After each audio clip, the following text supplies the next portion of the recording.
Well, have you ever wondered how to think, act, and perform with less effort and get better results? Well, the answer to that question lies in the book Superpower. Joining us to talk about it is the president and CEO of Prime Concepts Group, Saeks. Ford, how are you, sir? Great, Good to thanks see you, for Mr. having Saeks. me.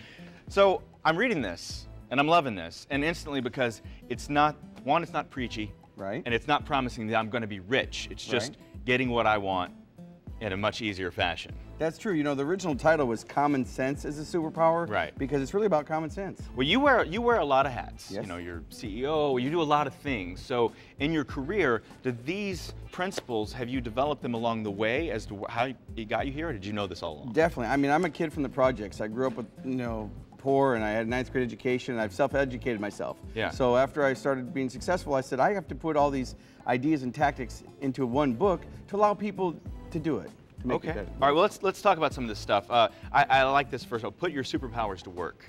Talk about this for a second. Well, everybody has abilities, talents, and gifts that they've been given, but they don't always use them, and they think it has to be too hard. I think people make their lives too hard. I think they overcomplicate it. Okay, yeah, and then also multitasking. We're hearing this from, I can multitask. I'm good at multitasking, but you think that is kind of a myth, right? I think multitasking is a delusion. You know, if you try to multitask and you have 18 different windows open on your computer, you're actually less productive than if you would just shut everything off and do it at block times. Okay, and stick to the main stuff. Stick to the main things, decide what's really important, focus on that, and then block time out to do the email and other things. And I do this quite often. Stop sabotaging your own success. Well, I think everybody does that. I mean, I do that too. And I think that there's tactics in there that really just tell you, here are 3 or 4 easy ways that you can prevent from sabotaging yourself. Okay, and there's no such thing as a money problem?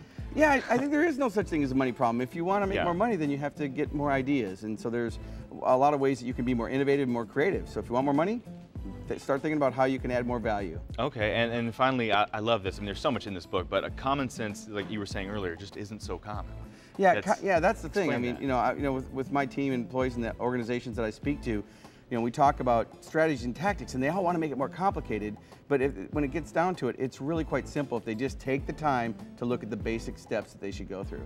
So now that you are so successful in your career, do you look back on a book like this and think, gosh, I wish I had that back then? That's exactly why I wrote the book. I wrote it for any individual, or those people who know people that are making their lives too hard. Yeah. That's the kind of book you can give them because it gives them a roadmap to making their life better. So do you feel like you were sort of the audience in mind when you're putting this together? Definitely. I wanted to make it at an easy level, make it an easy read, and give practical, actionable, doable steps. Right. Well, I know you're friends and business partners with a friend of this show, Randy Gage. Randy. So yeah, it's good to see you, Mr. All right. Saeks. Thanks, Lance. Ford Saeks, everybody. For more information on getting your superpower, log on to DBZ.com. Well, hey, some things can cost you an arm and a leg, but other body parts can actually earn you some dough. Yeah, you heard me. Stick around. Daily Buzz will be right back.